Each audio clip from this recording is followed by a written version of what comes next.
Hello friends, তোমাদের সকলকে আমার চ্যানেলে স্বাগত। আজকে আমি খুব সহজভাবে ঘুগনি তৈরি করব। তার জন্য আমি মটর নিয়েছি এক বাটি। এই মটরটাকে আমি একটু জল দিয়ে প্লেন ওয়াটার দিয়ে ভালো করে ধুয়ে নেব। ভালো করে 2 থেকে 3 বার ধুয়ে নেবার পর মটরটাকে ভালো জল দিয়ে, খাবার জল দিয়ে যেটা আমরা খাই সেই জল দিয়ে কিন্তু আমরা ভিজিয়ে রাখবো 6 থেকে 7 ঘন্টা, বা তোমরা ওভারনাইটও ভিজিয়ে রাখতে পারো। এবার 6 থেকে 7 ঘন্টা হয়ে গেছে, এখন আমরা এটাকে সেদ্ধ করে নেব। সেদ্ধ করার জন্য আমি প্রেশার কুকারের মধ্যে মটরগুলোকে দিয়ে দেবো, আর যেই বাটির মাপ করে মটর নিয়েছিলাম সেই বাটির 2 বাটি মতন জল দেব, আর নুন দেব, পরিমাণ মতো নুন দেব, আর হলুদ দেব 8 চামচ, দিয়ে অল্প একটু সর্ষের তেল দেব কয়েক ফোঁটা, দিয়ে আমরা প্রেশার কুকারের মুখটাকে বন্ধ করে 3টে সিটি দিয়ে নেব, দিয়ে রেখে দেব।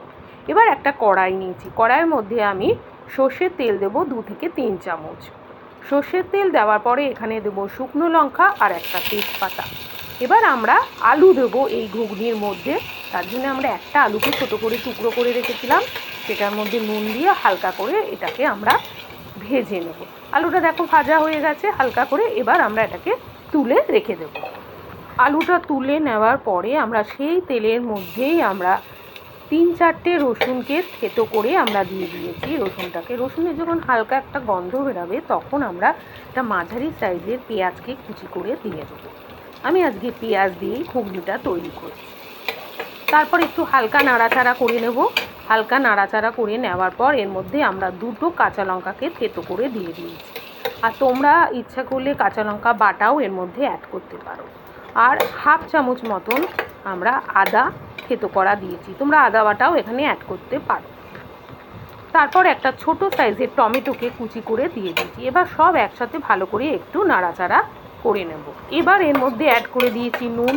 নুনটা দিয়েও নাড়াচাড়া করে নেওয়ার পর আমরা দেবো 1/2 চামচ হলুদের গুঁড়ো, 1/2 চামচ কাশ্মীরি লঙ্কার গুঁড়ো, কাশ্মীরি লঙ্কার গুঁড়োর রঙটা ভালো হওয়ার জন্য, আর জিরের গুঁড়ো 1/2 চামচ দেবো, আর ধনের গুঁড়ো 1/2 চামচের থেকে একটু বেশি দেবো।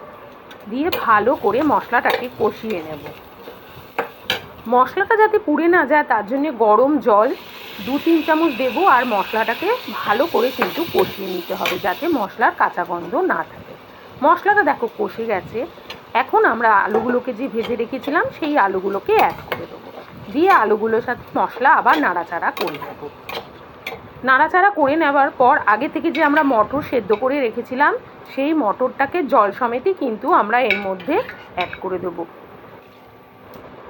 সমস্ত মটরগুলো যখন আমরা আলুর মশলার মধ্যে দিয়ে দেব তারপর কিন্তু ভালো করে নাড়াচাড়া করে নিতে হবে।